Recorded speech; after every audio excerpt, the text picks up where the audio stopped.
Assalamualaikum warahmatullahi wabarakatuh. Perkenalkan, nama saya Hanifah Aisyah dengan NIM 23101163200010.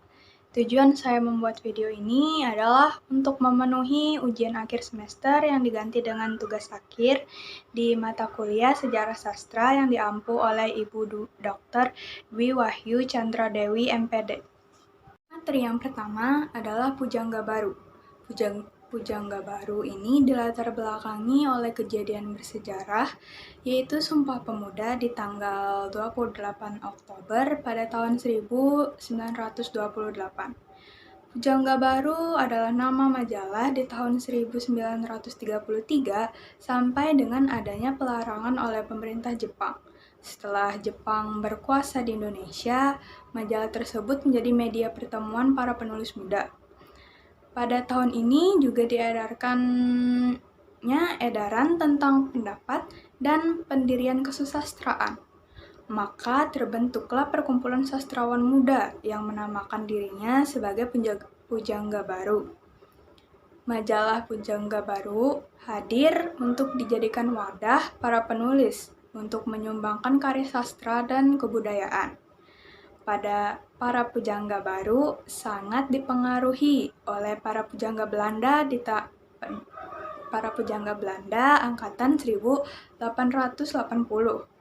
Selama masa terbitnya, Pujangga Baru memiliki semangat yang mendorong lahirnya Pujangga Baru ini, seperti perasaan ingin bebas merdeka. Majalah ini didirikan oleh Armin Pane, Amir Hamzah, dan Sultan Takdir Ali Syahbana. Karakteristik dari Pujangga Baru ini diantaranya yaitu bersifat dinamis, bercorak romantik atau idealis, dan angkatan Pujangga Baru menggunakan bahasa Melayu modern.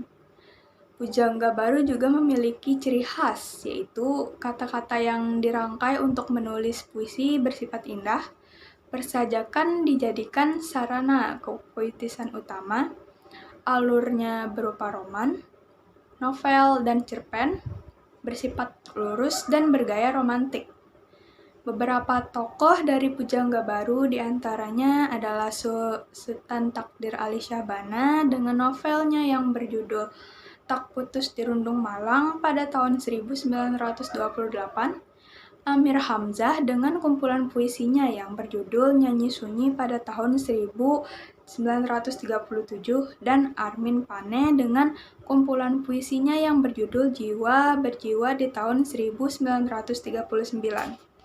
Materi yang kedua adalah Angkatan 1945. Angkatan 1945 ini dilatar belakangi dengan penjajahan bangsa Jepang yang terkenal sangat keji. Angkatan 1945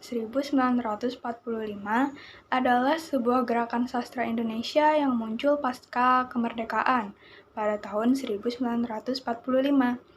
Angkatan 45 juga disebut dengan Angkatan Chairil Anwar karena Chairil Anwar yang dianggap sebagai pelopor terbentuknya angkatan ini. Ciri-ciri dari karya sastra angkatan 1945 ini diantaranya adalah bersifat terbuka, bercorak isi realis dan naturalis, dan meninggalkan corak romantis.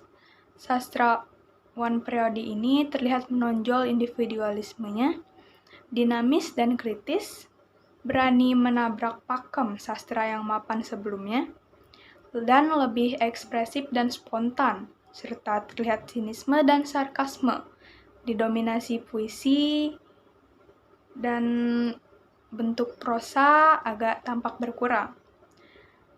Tokoh-tokoh dari angkatan 1945 ini diantaranya adalah Asrul Sani dengan karyanya, dengan sajaknya yang berjudul Surat dari Ibu. Yang kedua ada Chairil Anwar dengan kumpulan puisinya yang berjudul Deru Campur, Tiga Menguak Takdir, Kerikil Tajam, dan Yang Terhempas dan Yang Putus.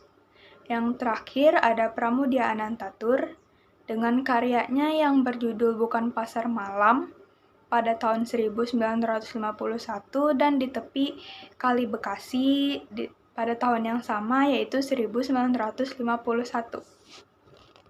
Di materi yang ketiga ada Angkatan 1966. Nama Angkatan 66 ini dicetuskan oleh Hans Baguiou atau H.B. Jassin melalui bukunya yang berjudul Angkatan 66. Angkatan ini lahir bersamaan dengan kondisi politik Indonesia yang tengah mengalami kekacauan akibat merajalelanya paham komunis serta maraknya penyalahgunaan kekuasaan pada periode 1960 sampai 1970 yang turut mengakibatkan polarisasi karya sastra pada masa itu. Karya sastra yang lahir pada periode ini lebih banyak berwarna protes terhadap keadaan sosial dan politik pada masa itu. Puncak dari sastra perlawanan ini ialah sajak-sajak Taufik Ismail,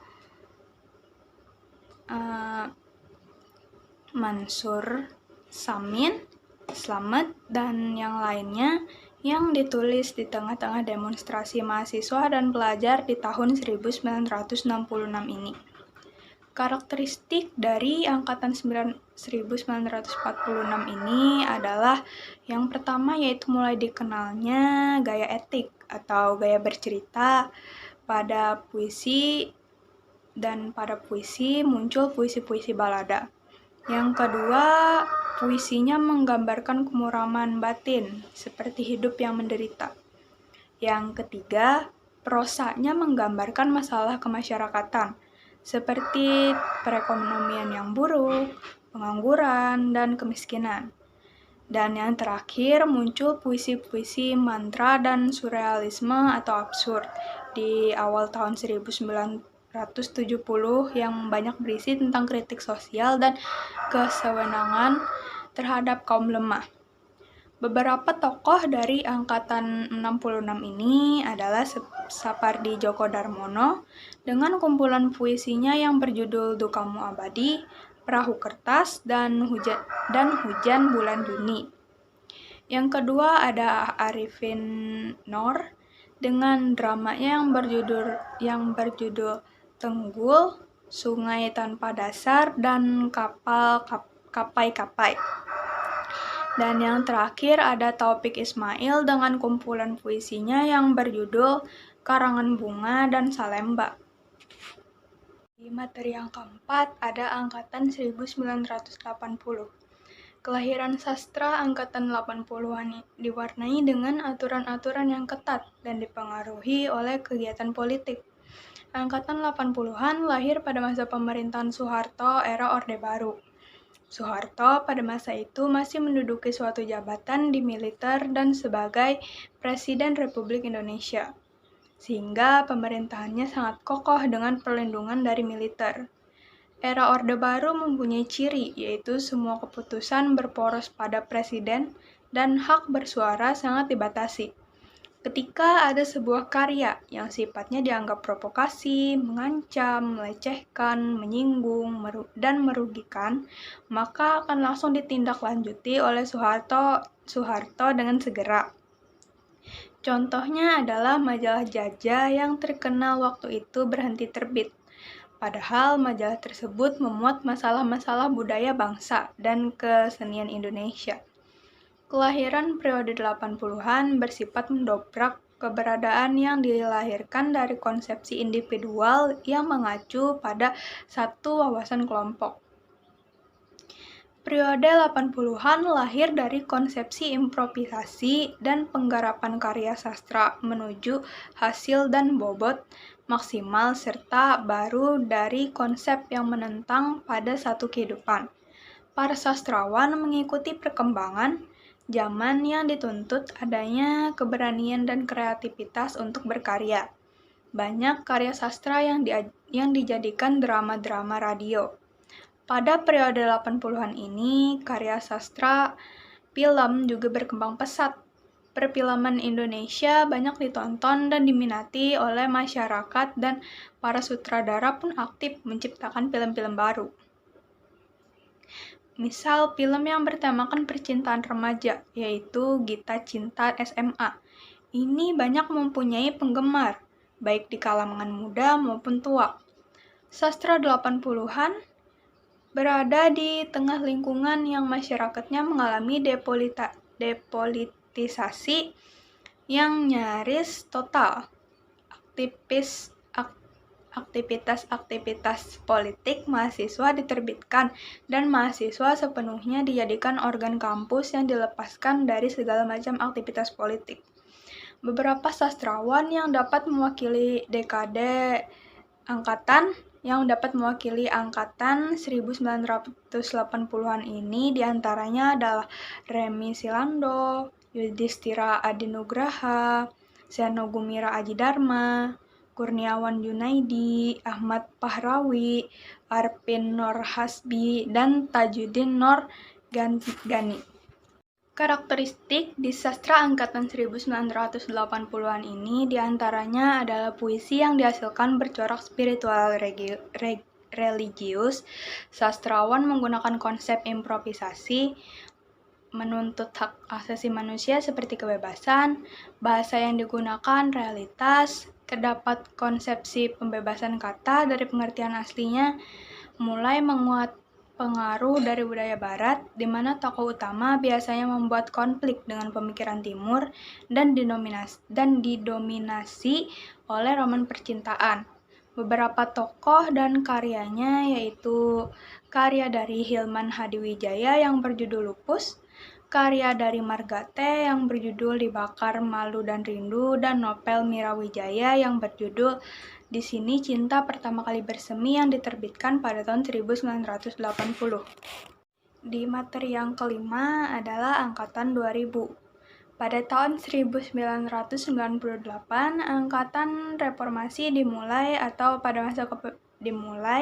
pada masa kepemimpinan pasca Soeharto. Latar belakang angkatan reformasi ini ditandai dengan banyaknya karya sastra yang muncul seperti novel, cerpen, dan antologi puisi. Banyak penyair yang ikut serta meramaikan sajak-sajak sosial politik pada masa itu. Sastrawan pada angkatan reformasi mempertimbangkan keadaan sosial politik yang terjadi di akhir tahun 1990. Pada masa angkatan 2000 ini, banyak sekali muncul pengarang atau penulis wanita yang banyak dari mereka umumnya menulis dengan ungkapan perasaan, kebebasan berekspresi, dan pikiran yang lepas, bahkan lebih berani daripada sastrawan lainnya untuk menampilkan suasana erotik atau hal-hal sensual. Beberapa ciri atau karakteristik dari karya sastra angkatan 2000 ini adalah menggunakan kata-kata maupun frasa yang bersifat konotatif atau makna yang mempunyai hubungan. Banyak menyindir keadaan sekitar, baik sosial, budaya, politik, ataupun lingkungan. Penggunaan estetika baru, karyanya cenderung vulgar, ciri-ciri bahasanya diambil dari bahasa sehari-hari, dan penggunaan sosial media sebagai sarana dalam berkarya. Beberapa tokoh dan karya dari angkatan 2000 ini adalah Andrea Hirata dengan novelnya yang berjudul Laskar Pelangi, Dewi Lestari dengan serial novel yang berjudul Supernova, dan Eka Kurniawan dengan novelnya yang berjudul Cantik Itu Luka. Di materi ke-6 ini kita membicarakan tentang peristiwa penting dalam sejarah sastra Indonesia. Beberapa peristiwa penting dalam sejarah sastra ini meliputi berdirinya penerbitan Balai Pustaka, kelahiran dan konsepsi estetik Angkatan 45, munculnya istilah Angkatan 66, Manifest Kebudayaan, dan majalah Pujangga Baru. Yang pertama adalah berdirinya penerbit Balai Pustaka. Penerbit ini didirikan oleh pemerintah Belanda di Jakarta pada tahun 1908 dengan nama Kommis voor de Inlandse School en Volksdoor atau Komisi Bacaan Rakyat. Namanya diganti menjadi Kantor von Volksdoor pada tahun 1917. dan kemudian lebih dikenal dengan nama Balai Pustaka. Balai Pustaka lahir sebagai reaksi dari keresahan pemerintah Belanda terhadap banyaknya bacaan yang berkembang pada masyarakat.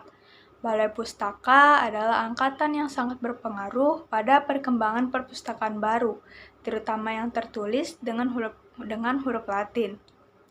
Yang kedua adalah kelahiran dan konsepsi estetik Angkatan 45. Angkatan 45 lahir pada masa peralihan bangsa, yaitu pada masa penjajahan Jepang menuju kemerdekaan. Para sastrawan Angkatan 45 tampil sebagai pelopor sastra Indonesia modern dengan sebuah dilema budaya.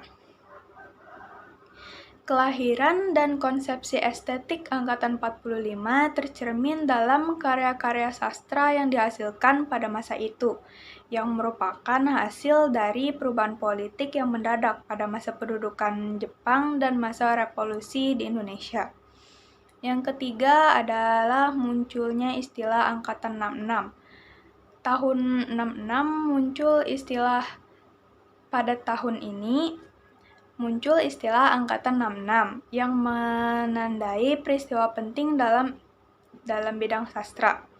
Angkatan 66 memiliki cita-cita untuk melakukan pemurnian pelaksanaan Pancasila dan melaksanakan ide-ide yang terkandung di dalamnya.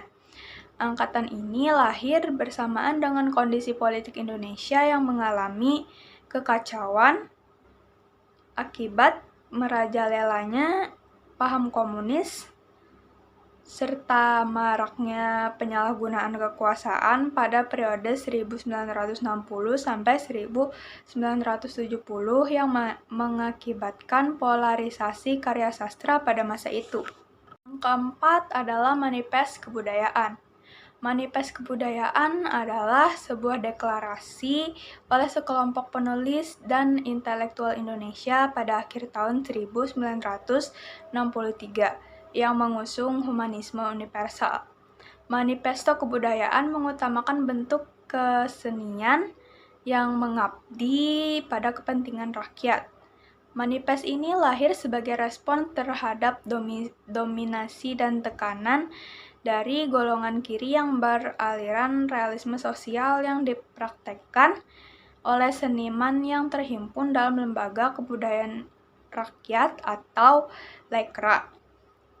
Manifesto ini menolak hubungan antara kebudayaan dan kekuasaan yang dianggap sebagai upaya politisasi gerak kebudayaan. Manifesto kebudayaan dipublikasikan lewat surat kabar Berita Republik dan majalah sastra di tahun 1963. Dan yang kelima adalah majalah Pujangga Baru. Angkatan Pujangga Baru adalah gerakan sastra yang muncul pada tahun 1933 di Indonesia.